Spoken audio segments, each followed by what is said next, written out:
যে ঐক্য দিয়ে ফ্যাসিবাদ দূর হয়েছে সেই ঐক্য আবারও ফিরে আসবে বলে আশাবাদ ব্যক্ত করেছেন জাতীয় ঐকমত্য কমিশনের সহ-সভাপতি ডক্টর আলী রিয়াজ।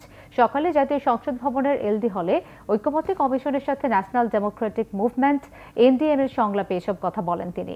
রাজনৈতিক দলগুলোর সাথে চলমান সংস্কার প্রস্তাব আলোচনা আগামী মে মাসের মাঝামাঝি শেষ হবে বলেও জানান আলী রিয়াজ। পরে রাজনৈতিক দল এনডিএম প্রায় 2 ঘন্টা আলোচনা শেষে দলটির চেয়ারম্যান ববি হাজ্জাজ গণমাধ্যমকে জানান সবার আগে আওয়ামী লীগকে নিষিদ্ধ করতে হবে। ঐকমত্য কমিশনের সংস্কার প্রস্তাবের 100-এরও বেশির প্রস্তাবের সাথে একমত দলটি। প্রধানমন্ত্রীর মেয়াদ 2 বারের বেশি নয় এমন সিদ্ধান্তেরও দ্বিমত পোষণ করে এনডিএম। জাতীয় নির্বাচনের আগে স্থানীয় নির্বাচনের বিষয়টিও প্রত্যাখ্যান করেছে দলটি। 166টি সংস্কার প্রস্তাবের মধ্যে যেসব সংস্কার স্বল্প সময়ে বাস্তবায়ন সম্ভব সেগুলোর বাস্তবায়ন আর বাকি সংস্কার নির্বাচিত সরকার করার পক্ষে মত দেয় দলটি।